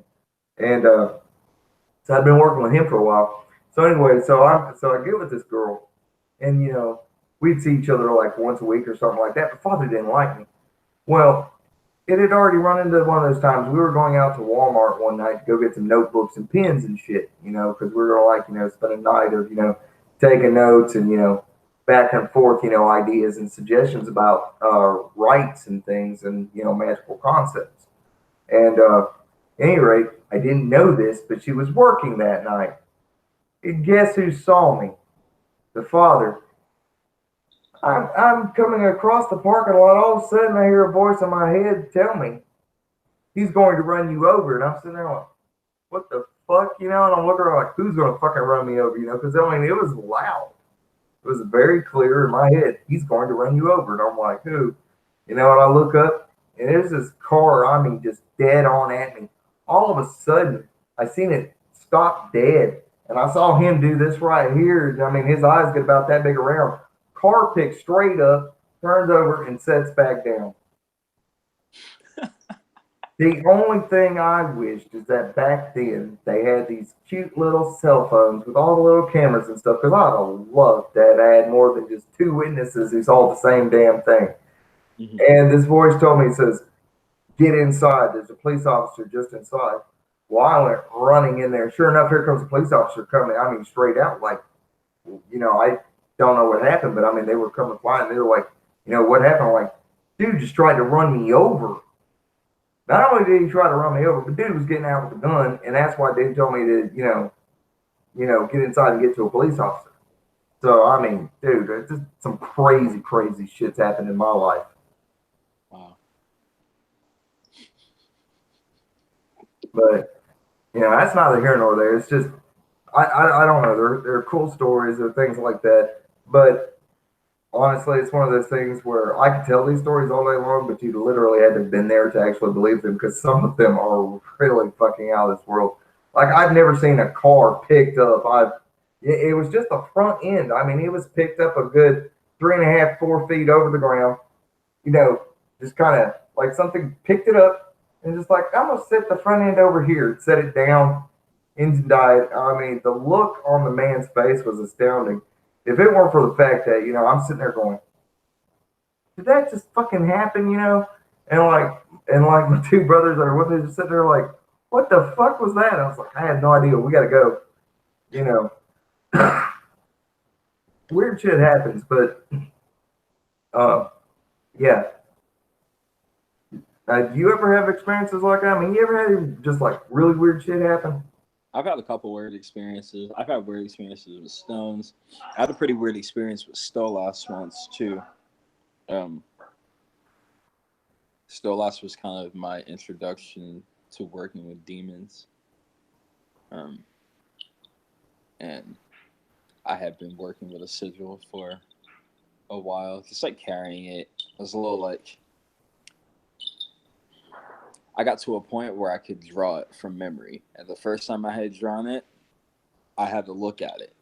And I lost the one that I had I had made originally. I don't remember where I lost it. Oh, I lost it at a Mexican restaurant. I went to, because I usually keep it in my cell phone case. So I lost it when I went to this Mexican restaurant. And then I had been going through a whole bunch of shit. And the Grimoire Tiamat has just come into my life. I had like a whole bunch of really crazy experiences. Hearing stuff in my house, seeing things, out of the corner of my eye, like just, like little experiences. And there's a lot of things that like I was just like, I'm just bugging, whatever.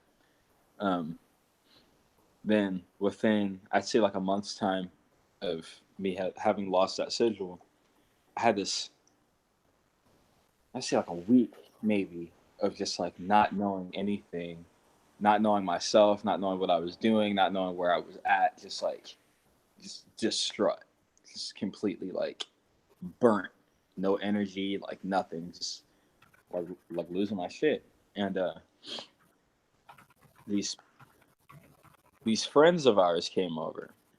We used to be friends with them, or one of them, a while ago, and we fell out with the person, and it was like one of our first times spending time with them since that had happened. Maybe like a year's worth of time had passed, and we had gone out to get some food. It was like 2:30, 3 o'clock in the morning. We like left and went to this 24-hour supermarket near our house, and I'm driving, and I had, right before we had left, I had gotten to this crazy discussion with my fiance, and while we were talking, I wasn't even paying attention. I had drew this. Okay. Wow. So it was like literally like on some like automatic writing shit. Like I drew it so fast, it was nuts. And I was like holding on to it, and I got like outside of the house. I started getting like really sweaty and really cold, and I was like, I should put this somewhere. I opened my phone case. It's like, I'm not gonna lose this one. And I put it inside my phone case. And as soon as I like step out of my apartment complex, like out onto the street, I just get this like my posture and everything just like recorrects. I'm just like, oh shit, what the fuck? So, like, I'm like trying to play it off like nothing's happening to me, and my jaw starts chattering like uncontrollably. Like I go to grab it, I can't stop it from moving. I'm like, what the fuck is going on? I'm still trying to play it off. I don't want anybody knowing like what I'm going through, like what's happening. It's like, no, it's good. Like I'm cool, I'm tripping, whatever. Get to the car, and I start driving the car or whatever, and my legs start locking out while I'm driving. So I'm like trying to like breathe through it, like breathing through my nose, out my mouth, just like, trying to calm myself down, whatever. I start hyperventilating. You're feeling like my chest quivering and like all this shit. I'm like, all right, something's up, So we finally get to the supermarket, and I'm like looking at them, trying to figure out if they noticed or whatever. And they just walk right on past me into the store. It's like, all right, yeah. And then my fiance looks at me, and she's just like, yo, what's up with you? And I was just like, nothing, I'm fine. And we start getting produce. The produce section is like right there as soon as you walk in the store. And I kept looking around at all the fruit, and then there was like those fruit smoothies like in the freezer, the open freezer. And I had grabbed one. I was like, I think I'm gonna get one of these. And then my legs felt like they were starting to give out, and I was like, and I just opened it and started like chugging it right there in the store, right? And I was like, what the fuck is going on with me? I feel like I'm empty, And she was like, yo, do you want to go sit in the car? I was like, no, let's just get this shit. Let's hurry up. Let's leave. Whatever. So we're like walking through the store, and like I start, twitching and like nuts, right? It felt like something was like trying to come out my back. Like, my torso was twisting this way. like the lower half of my abdomen's twisting this way. Like I was Like you're undergoing possession. yeah, and it was intense. So I got to this point where I got all the groceries and I'm like holding on to the sides of the shopping cart, like pushing it, gripping Kind it. of look normal. Yeah, and people are like, there's mad people in the store, there are workers in the store like stocking, and they're all just like staring at me. I was like, word. So I got like over by the register, and I looked at my fiance. I was like, I gotta go outside. And she's like, are you gonna be okay? I was like, yeah, I gotta go outside. And I handed her my wallet. And I took off. So I go outside, and I can't get into the car. Like I can't, for some reason, I can't like steady my hands to get the key in the keyhole. And all of these words, dude, like all of these words started like forcing themselves out of me, like things that I have never felt the need to say, all sorts of shit. There's people in the parking lot smoking and all this shit, and it was just like very powerful. Did you have did your voice change too? Because that happens a lot. It got like super hoarse. Yeah. When it was and like straining, you know, it felt like my throat was being stretched out almost. It didn't feel bad though, but it definitely felt like my throat was being stretched out. I got in the car. I was trying to breathe. Could not calm down. Legs, everything just kept locking out straight. And then I would like contort and then lock out straight and contort and like all this shit. And then I just kept getting like tunnel vision. And it was getting darker and darker. And it got to this point where I couldn't see anything. And it was like, I don't know. It's like I wasn't in the car anymore. I was like in this empty space. Everything is black and there's water dripping on from above. I don't know. I'm in a void and there's water dripping on the top of my head and there's water dripping off the bottom of my feet. Drop. One drop, another drop. One drop, another drop. It was consistent. And the next thing I know, they're getting into the car. And my fiance hands me this smoky quartz that she has, and inside the smoky quartz is a stone called azurine. And azurine, it severs entity attachments, right? So as soon as she hands me this quartz, everything stopped completely. Like the pressure in my chest, all the contorting, the lack of control over my body, hyperventilating, all of the shit just completely stopped. Like I didn't even know what she put in my hand. She put it in my hand, I felt it, stopped, everything stopped. So like drove back to the house, whatever. I had like really started like taking the Necronomicon seriously too, when all that stuff had happened. I got back to the house, and like was just like exhausted, like drained beyond belief. Like I had all this work, you know, I was like thinking about doing and everything, like to just like keep my mind occupied. Like I had nothing. By the time I got home, I wasn't trying to eat no food, nothing. I was ready to go to sleep. I go to sleep, I have these crazy fucking nightmares. I'm just like getting ripped apart, getting fucked up. The next day, I got up, I felt the best I had felt in years. Yeah, I was about to say, you know, I've had really weird shit happen like that. I mean, not the concerning the weird dreams of feeling being torn apart and stuff, and then waking up and literally feeling better than I've ever felt. Mm-hmm. Mm-hmm. You know, I don't know if you've had these experiences or not, but there's a spot right at the base of your skull. Some have referred to it as the Zeal chakra. Mm-hmm. I call it the Narika chakra because that's what I was taught it was called. It is the ingress point for spirits to enter in. There's an old Persian word, majnun, which means possessed by spirits, and it was a term used for people who conjure spirits and stuff because it was a natural thing for them to constantly being possessed and so forth and so on, you know, because they were working with the spirits. Well, I have had this problem for so fucking long it's not even funny. Now then it gets to where like the back of my head, it will start hurting severely when something is trying to get in. a lot of the times the spirits that I do work with that do that, they're not harmful to me. Now they make the back of my head fucking feel like, it's just fucking coming undone, but they themselves aren't trying to hurt me. You know what I'm saying? Because a lot of them like to talk through you. If you ever give spirits room, if you ever allow them in, so forth and so on, it's like an open door. It's like more and more of them try it. Right. Always stay mindful of that aspect of it. If you invoke a lot, the Christian idea of, pray without ceasing. Aleister Crowley said, invoke often.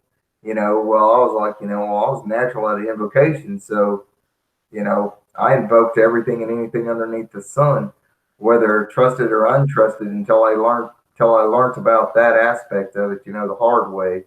Right. But anyway, the point of what I'm getting at though is that uh, I have literally it has taken so long for a spirit to be able to enter in that literally that contorting of the body, dude, that shit is uncomfortable as fuck. It fucking hurts. It feels like bone is bending and reshaping. It feels like the muscles are tightening and readjusting in different positions.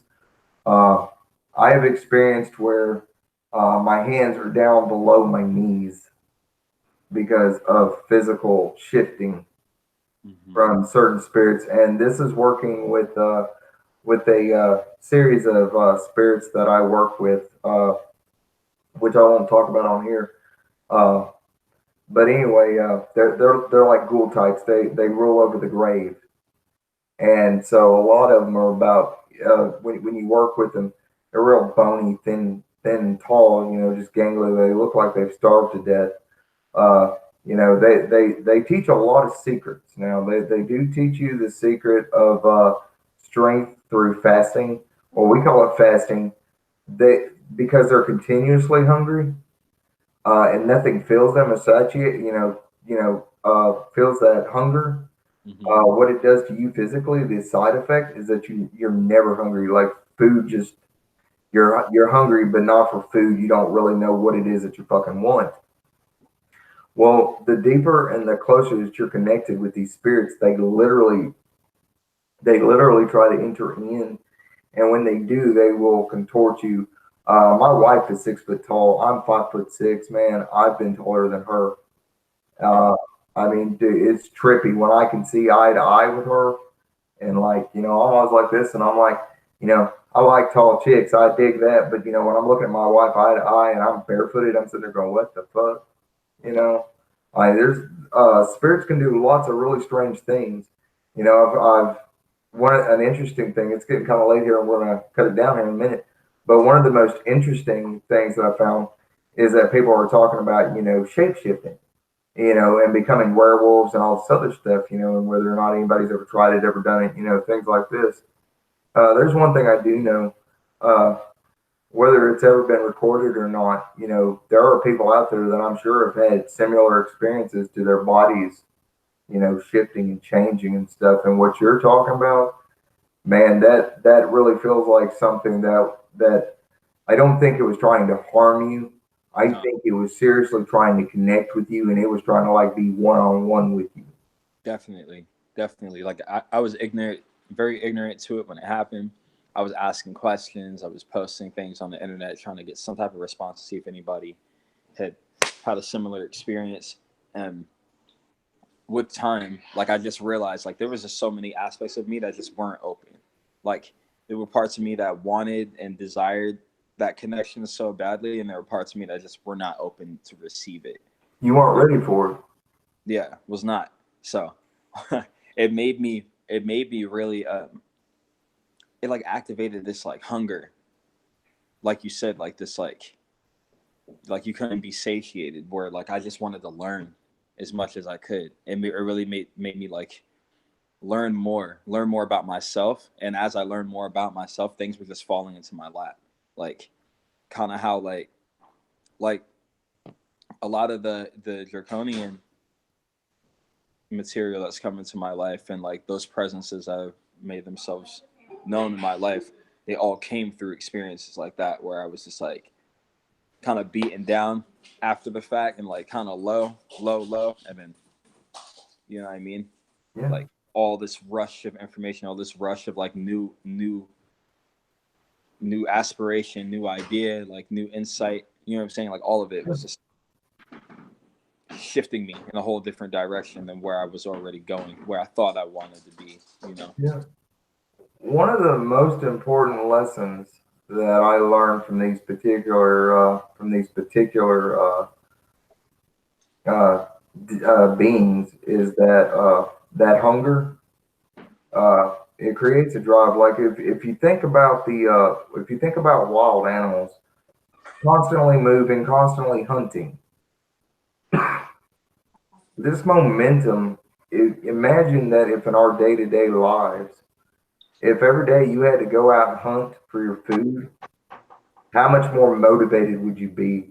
Well, this hunger is supposed to be a lesson in that. Right. And it's very strange that, yes, I would love to have all the money I'd ever need to take care of the creature comforts, make sure bills are paid, food's on table, so forth and so on, and can do this and can do that. But at the same time, having a set amount, being like, I've got to be frugal here, I've got to, make this treasure, I've got to do this or I've got to do that, so forth and so on. It doesn't just teach you discipline and control, but it also teaches you motivation, because if you actually do desire something, right, you do have a hunger for it, what are you going to do? You're going to fight harder than the guy who has every fucking thing underneath the sun, doesn't need a fucking thing, doesn't care. That person doesn't understand drop. Right. Yeah. Definitely taught me the importance of like having a predatory nature, and like having to learn how to like dominate my own limitations.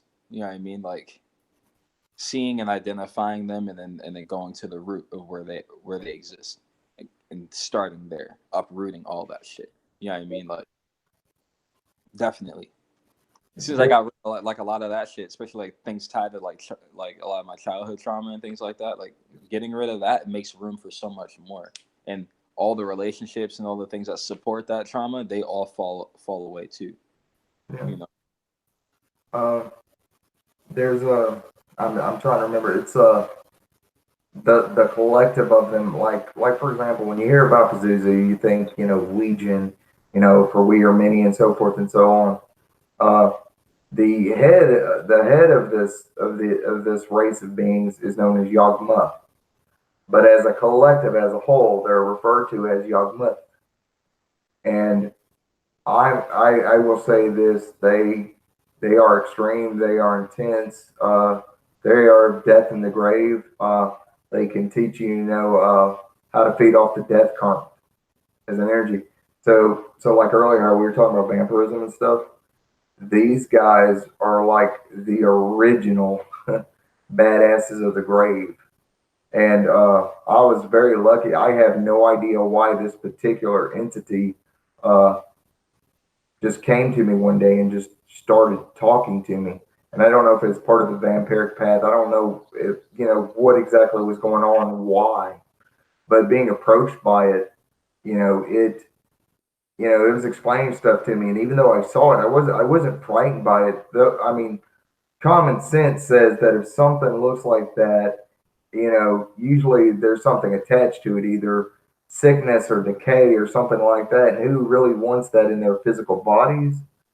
But I gotta say, I've never been healthier in my life than working with them, than invoking them and working with them.